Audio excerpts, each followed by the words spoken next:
Minha amiga, meu nome é Edmar Santos, sou médico cardiologista e fiquei hoje de terminar então os highlights sobre o Congresso Europeu de Cardiologia, o ESC 2017, que foi realizado em Barcelona essa semana. E faltou comentar sobre três estudos que eu julgo ser importantes. O primeiro deles, o estudo VIVA, que foi realizado na Dinamarca, e ele avaliou em indivíduos do sexo masculino, indivíduos acima de 60 anos até 75 anos, se a realização de um screening, de um rastreamento para aneurisma de aorta abdominal seria interessante ou não. Esse screening constituía de medida de pressão arterial, né, do índice tornozelo braquial, que avalia então se a pessoa tem obstrução arterial periférica, e também ultrassom de aorta abdominal. Os autores puderam concluir que sim, que havia interesse, havia vantagens nessa análise de avaliação, né?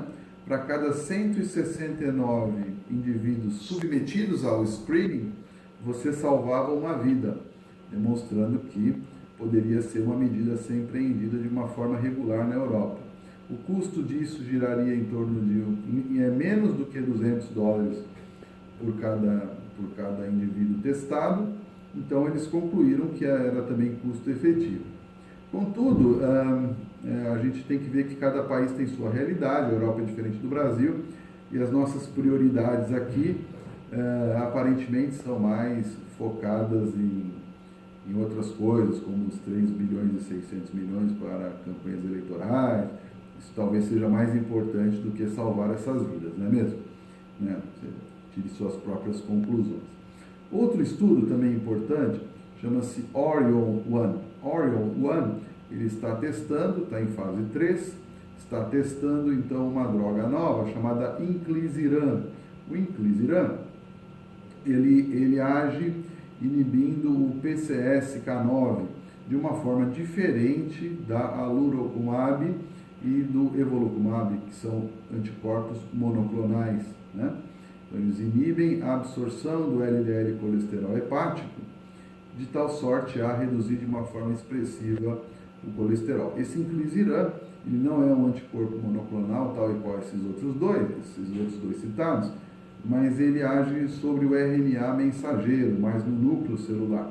Então, ele tem um mecanismo de ação distinto, apesar de agir sobre o PCSK9.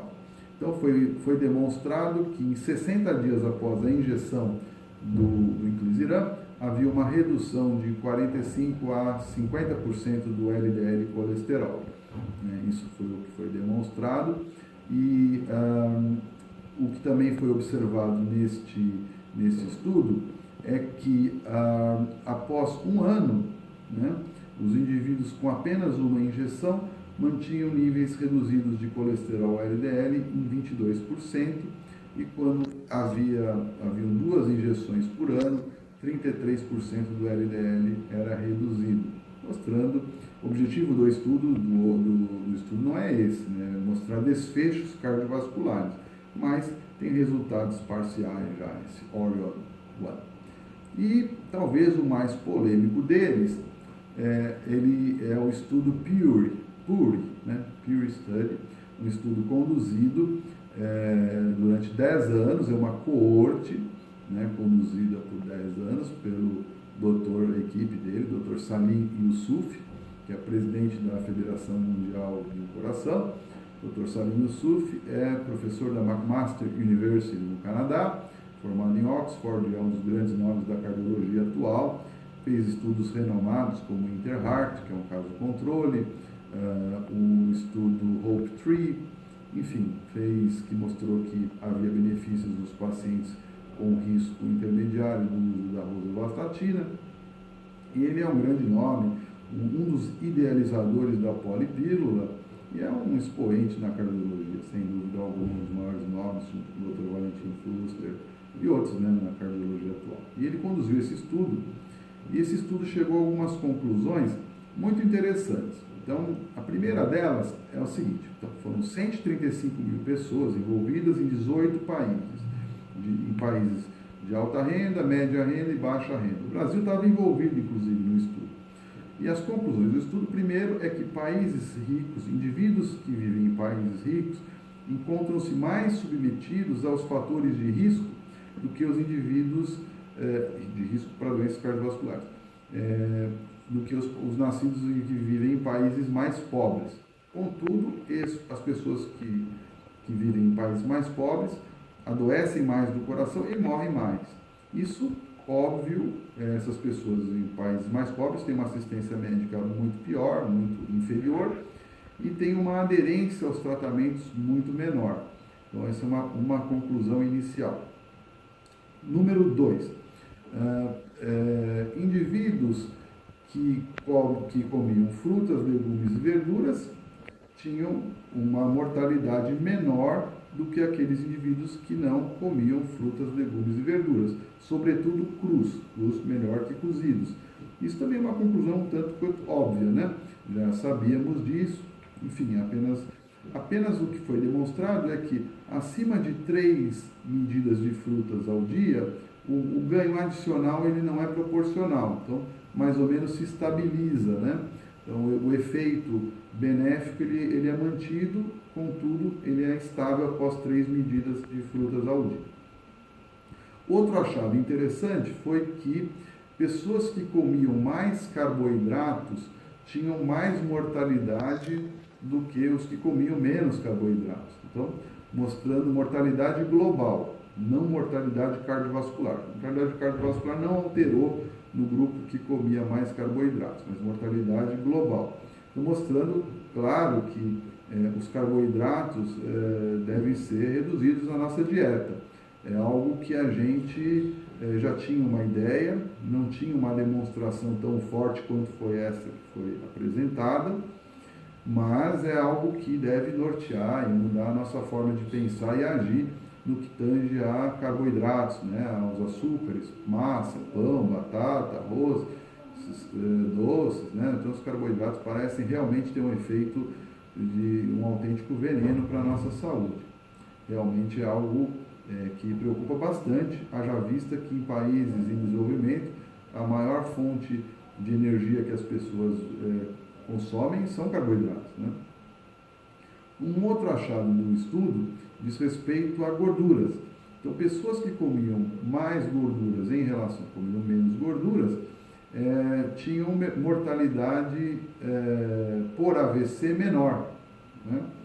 A mortalidade cardiovascular total igual. Então, não havia uma vantagem, mas também não havia uma desvantagem, como poderia se pensar, poxa, estou comendo mais gordura, então estou aumentando meu colesterol, portanto, vou ter um aumento do risco cardiovascular. Não foi isso que foi demonstrado nesse estudo PURE. Inclusive, pessoas que comiam gordura independente, claro que conferiam mais proteção às gorduras poliinsaturadas, mas até as gorduras saturadas, elas não tinham muito problema, não. Então, eu não sou daquelas pessoas que fecham os olhos. As evidências estão aí, a gente tem que segui-las, não é verdade? Acho que as evidências que a gente tem que seguir é a verdade, né? Temos que buscar sempre a verdade. Isso que foi demonstrado nesse estudo. Os autores dosaram os lípides dessas pessoas, glicemia e tudo mais, e puderam concluir que nessas pessoas que comiam mais gordura, você tinha um aumento sim do colesterol, do LDL, contudo você tinha um aumento maior ou proporcionalmente maior do HDL, do High Density Lipoprotein, de tal sorte a promover um benefício, assim, o benefício líquido, a relação do LDL sobre o HDL ficou desbalanceado em favor do HDL. Então o colesterol total sobre o HDL ficou mais interessante no grupo que comia gordura, né? Houve uma queda também dos triglicérides, então aparentemente foi essa a causa ou o responsável pelo resultado alcançado, né? E os autores, inclusive, sugerem várias coisas. Uma delas é que talvez a gente não deva se pautar única e exclusivamente pelo LDL, como as diretrizes normalmente recomendam, e sim, talvez, pela relação ApoB, ApoA1, que são as apolipoproteínas que fazem o carreamento tanto das lipoproteínas que são mais aterogênicas quanto aquelas que são mais protetoras. E isso já havia sido demonstrado pelo estudo InterHeart, que era o caso controle, feito pelo próprio Salim Yousuf, mostrando que ele distinguia o risco cardiovascular melhor do que o LDL colesterol. Não que o LDL não tenha sua importância, tem sua importância. A discussão que fica é óbvio que é melhor ApoB sobre ApoA, não resta dúvida disso. O problema é se isso é custo efetivo, se a gente consegue colocar em prática isso para a população, porque isso tem um custo, tem um problema econômico, não é verdade? Então, mas se você pode, se é possível fazer, parece ser interessante, parece ser marca melhor o risco.